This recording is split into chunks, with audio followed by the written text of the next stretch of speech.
Let's now look at how we can calculate the complementary error function of values in a tensor.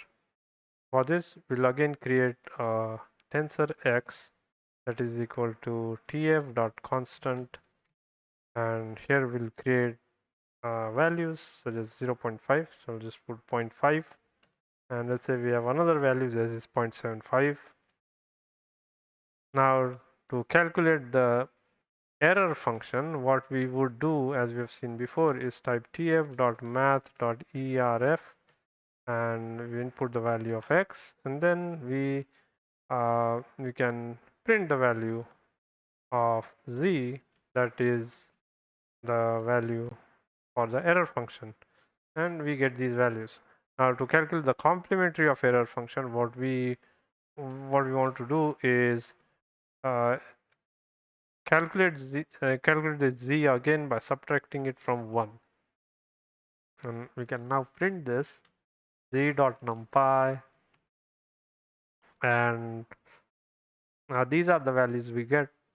These are the complementary values for the error function. We can get them directly by typing z is equal to tf.math.erfc and input the value of x.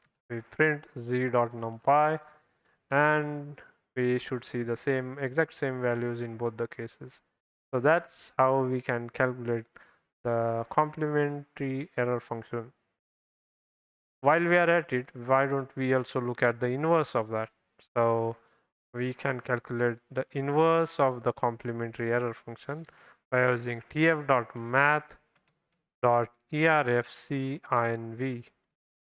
And for this, we can use the same tensor x that we have above, pasted here, and then we can use the same lines of code with slight modification. We can use it for inv.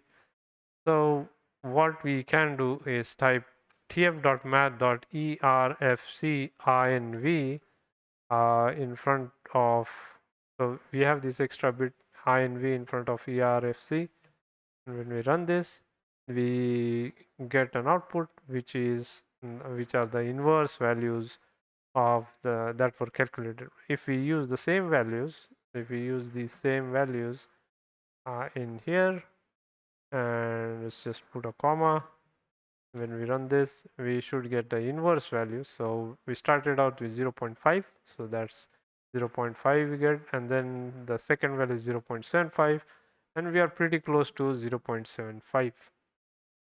So that was it for this video. I hope in this video and the previous video you got some intuition about how to calculate the error function, inverse of error function, complementary error function, and then the inverse of the complementary error function. If you have any comments or suggestions, please do let me know in the comment section below. Please like, share, and subscribe. Thank you.